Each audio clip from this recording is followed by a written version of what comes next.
Good morning and welcome back to my YouTube channel. Today we will discuss colligative property number 4, that is osmotic pressure. To understand this, we have to understand first osmosis.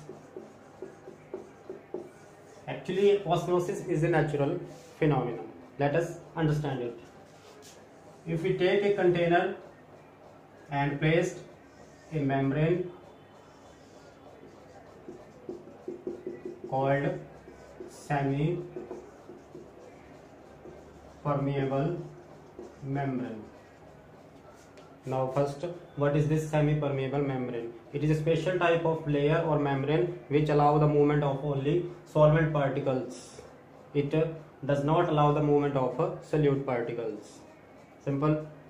It can be prepared chemically. For example, K4FeCN6 potassium ferrocyanide. Second example can be cellulose acetate. All these chemical can be used to form a semi-permeable membrane. It only allows the movement of a solvent particle. It stops the movement of a solute particles. Why? Because solute particles are bigger in size and solvent particles are less in size. And second, solute is always present in less quantity, but solvent is always present in excess quantity. Easy. So it allows only the movement of small particles and a greater number of particles. On one side we poured pure solvent. On other side we poured solution containing solute. Both are separated by semi-permeable membrane. Now what will happen? These solvent particles will move towards a solution. Why? This semi-permeable membrane will allow these particles. As a result, this level will rise. For example, I said H level is raised, and from this level will decrease. So solvent particles have moved from pure solvent to solution, resulting into rise in a water level. What water level rise? We say H height. So to stop this process, what we have to do? This is actually osmosis. The movement of solvent particles from pure solvent to solution when both are separated by semi-permeable membrane. Now we have to stop this process. We have to apply external pressure. If I applied a pressure P, this pressure will stop this process. So osmosis will not take place. That pressure is osmotic pressure. So we discussed three things. First, osmosis. Second, semi-permeable membrane. Third is osmotic pressure. Now I define again each and every one.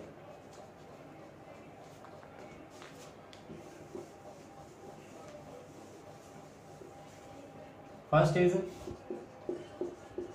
SPM, the membrane which allow only the movement of solvent particles from solvent to solution. Second, osmosis, the process of diffusion of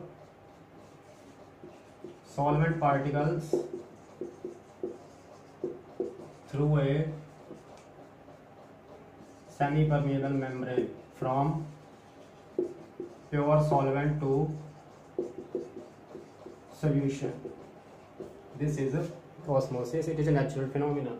The process of diffusion of solvent particles through a semi-permeable membrane from pure solvent to solution. Simple. And third is osmotic pressure. Actually it is the external pressure or external pressure. The external pressure required to stop the flow of solvent particles from pure solvent to solution if both are separated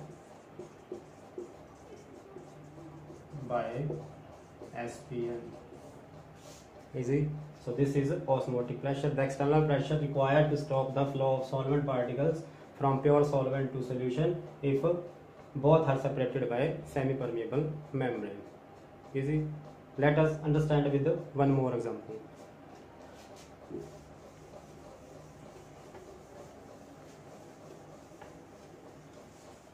Osmosis process can be observed for different solution containing different concentration of solute particles. Now I take two different solution having different concentration. Again, both solution will be separated by semi-permeable membrane.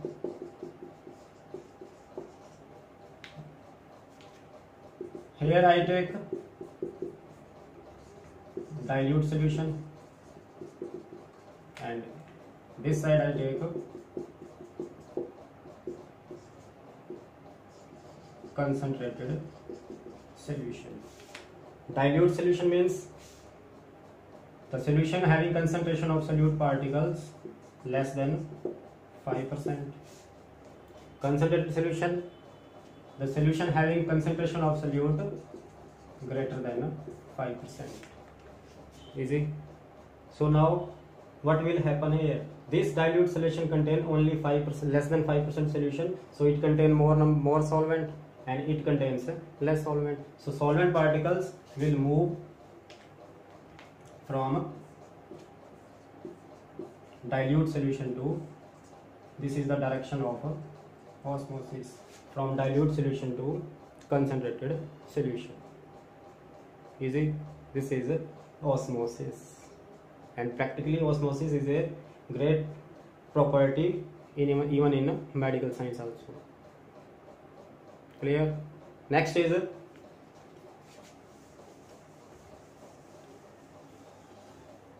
let us understand with one practical example, even you can try at home. I take 2 eggs and remove their outer shell by dissolving them in HCl. When we place both eggs in HCl solution, their outermost shell will be removed and the membrane of egg will become now semi-permeable membrane. And I placed one egg in distilled water,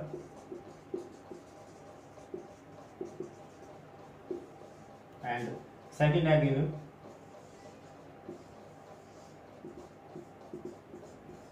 saline solution. Saline solution means solution of sodium chloride. One egg is in saline solution and one in distilled water.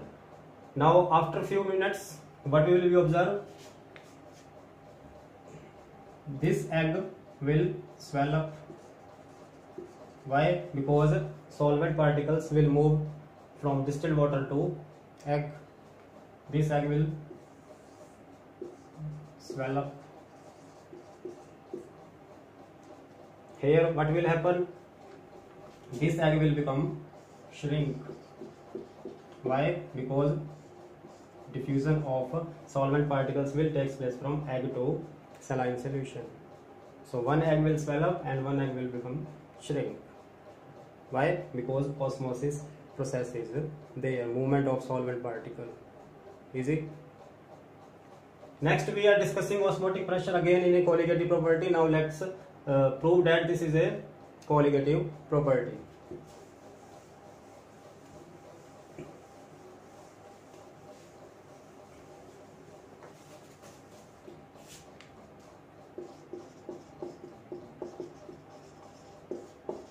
Van 't Hoff concluded that dilute solution and ideal solution behaves like ideal gases.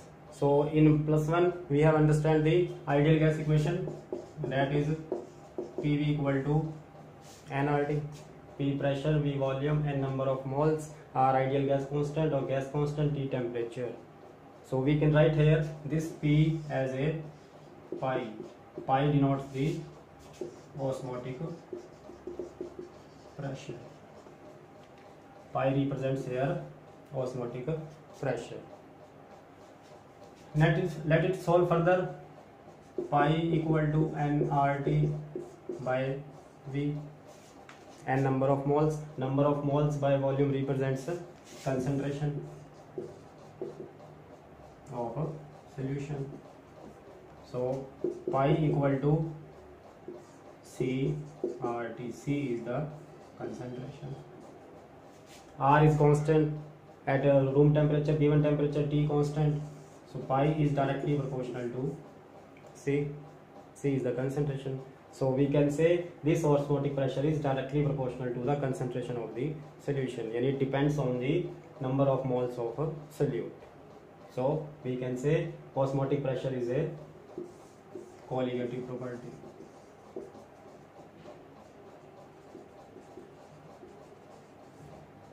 Clear?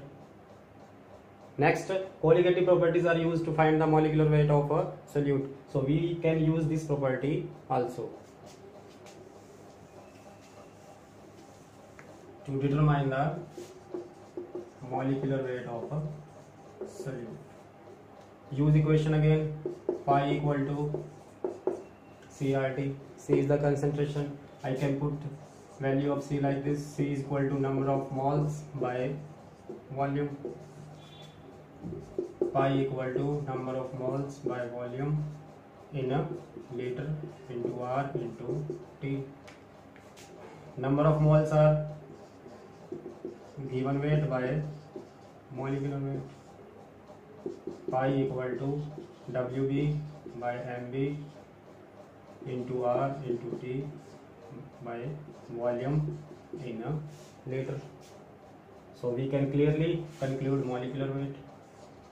Molecular weight equal to WB by pi into R into T by volume in a liter. If a numerical volume is given in a milliliter, then convert it to liter. So this is the formula to find out the molecular weight of a solute. Simple, and it is more accurately method. And how can we find it accurately? We require three conditions. What are those conditions?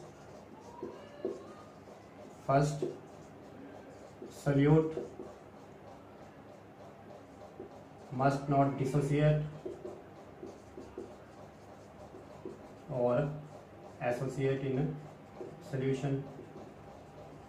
Solute must not dissociate or associate in a solution. Second, solution must be dilute. Dilute means the concentration of solute must be less than 5%. Easy. And third is solute must be non-volatile. So these are the three conditions to determine the exact accurate molecular weight of a solute. I repeat again: solute must not dissociate or associate with solution. Second, solution must be dilute. Third, solute must be non-volatile. If these three conditions are satisfied, then we can find out the accurate molecular weight. Easy. Again, in numerical portion, we can find out the molecular weight of solute. Second, osmotic pressure of solution. Third, if molecular weight is given, then we can find out the weight of a solute. R here is a gas constant. Value of R is 0.0821 liter atmosphere per mole per Kelvin. In this year examination, numerical was from osmotic pressure. Clear? One of the important colligative property. Next,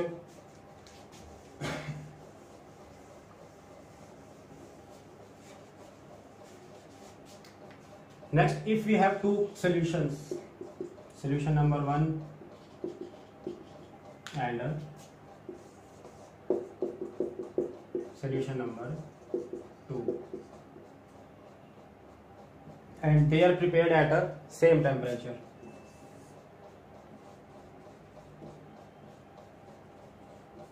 And they contain equal concentration, then definitely their osmotic pressure will be equal, pi 1 pi 2, when they contain equal concentration at a same temperature. We can prove it. Pi 1 equal to CRT, pi 2 equal to CRT, T constant, R constant. Pi 1, let's conclude C1, this is C2. If pi 1 equal to pi 2, these kind of solutions are called isotonic solution. For isotonic solution, pi 1 equal to pi 2, the solution having same osmotic pressure. We can further expand it. Pi 1 equal to C1, pi 2 equal to C2, C1 equal to C2. We can further use it. C1 I can write number of moles of for first solution by volume. C2 number of moles of second solution by volume. If volume is also constant, then this is constant, N1 equal to N2. If two different solute are there, then W1 by M1 equal to W2 by M2. So this can be used for numerical also. Easy. Now what are the examples of osmosis and what is the example of this isotonic solution? I give you a perfect example.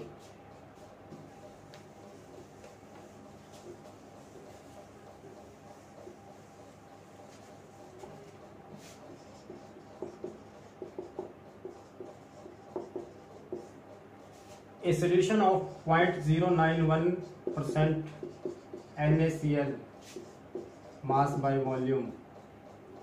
A solution of 0.091% NaCl by mass by volume solution is isotonic with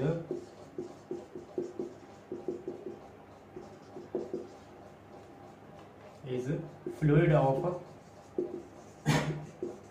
RBC, red blood corpuscles, our blood cells. The fluid present in RBC is isotonic with 0.091% NaCl solution, and this solution is also called saline solution. So we can say there is no movement will be there, no movement of solvent particles will be there when RBC are placed in a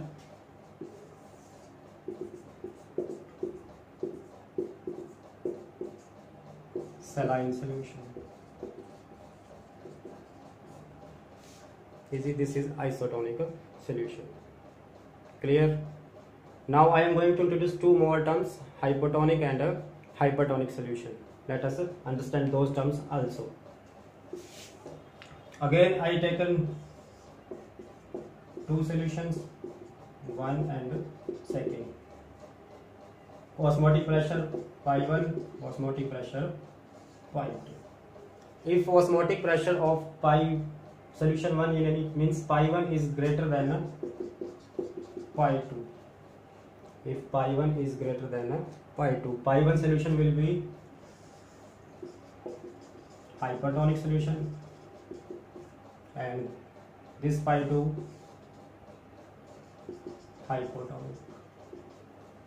Hypertonic solution, the solution having higher osmotic pressure than other solution. Hypertonic, the solution having less osmotic pressure than the other solution is called hypertonic. So we have basically three solutions. Isotonic, two solutions having equal osmotic pressure at a given temperature. Hypertonic solution, the solution having higher osmotic pressure than the other solution. Third is hypertonic, the solution having less osmotic pressure than the other solution. If we change the concentration of a saline solution, then RBCs will be affected. How? Let's look.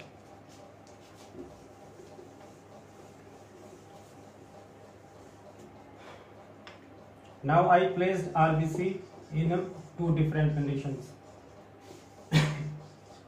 First condition is I placed RBC in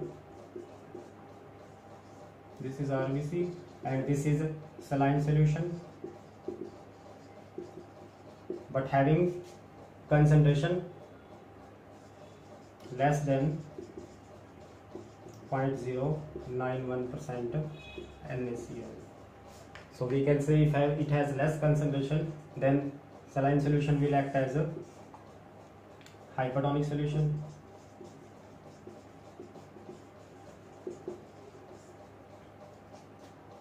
This is hypertonic solution now. So what will happen? The solvent particles will move from hypertonic solution to RBC, resulting into swelling of RBC. RBC will become bigger in size. Clear? Second condition, I put RBC in a solution, saline solution, having concentration greater than 0.091% NaCl. So this solution will behave as a hypertonic solution, and RBCs are there.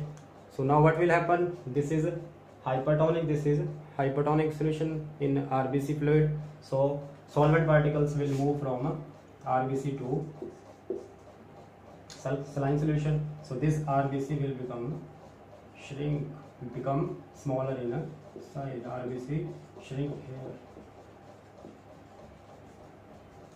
Easy. So when we placed in hypertonic solution, then RBC swell up, and when we placed in hypertonic solution, RBC shrink. Clear? In this year CBSE paper, one theoretical question was there. I show you.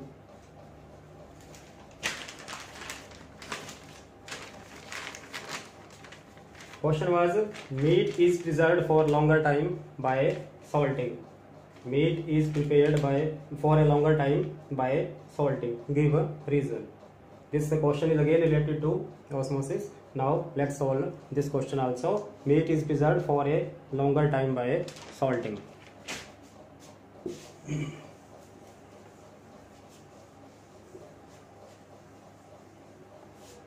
For example, this is a piece of meat and we have to preserve it for a long time. What should we do? We add some salt in it. This is salt. For example, if any bacteria, any microbes will come on the surface of this meat, this is bacteria. Salt solution, and this is bacteria. So what will happen? The fluid from this bacteria, water from this bacteria will move to salt. This bacteria will become dry or shrink and ultimately die.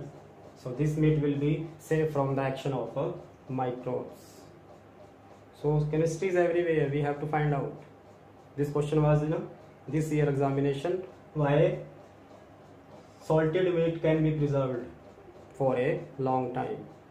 Because bacteria, when comes on the surface of this meat, will shrink due to osmosis process. So no action of bacteria on meat. This meat will be preserved. Clear? Now last term is reverse osmosis.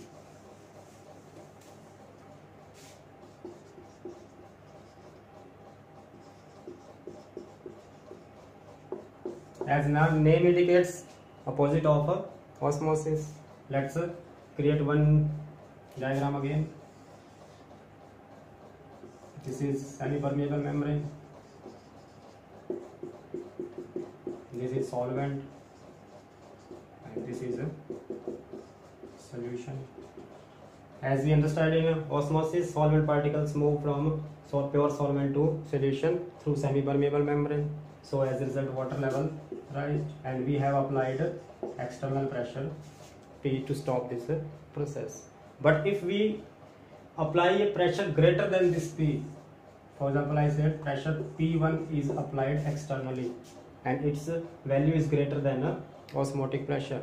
P1 is greater than P. Now in this condition, opposite phenomena will take place. What will happen?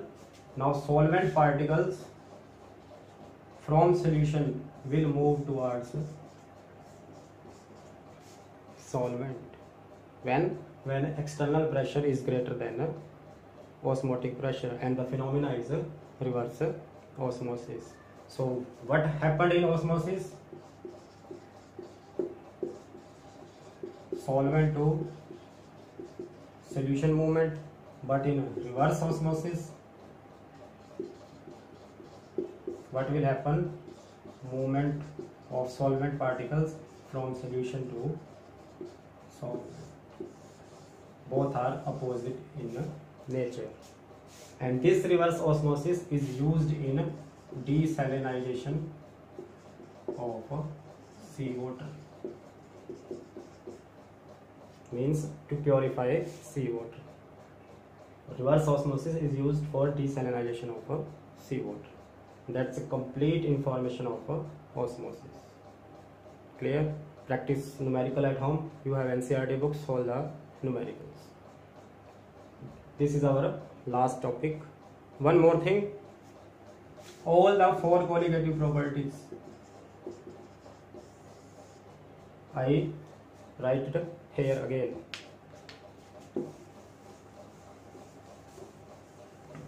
First was relative lowering of vapor pressure. Its formula was delta PV equal to XB. Second, elevation in boiling point. Formula was delta TB equal to kV into M. Third, depression in freezing point. Its formula was delta TF equal to Kf into M. And fourth, today we discussed osmotic pressure, pi equal to CRT. All these formula are used when solute does not undergo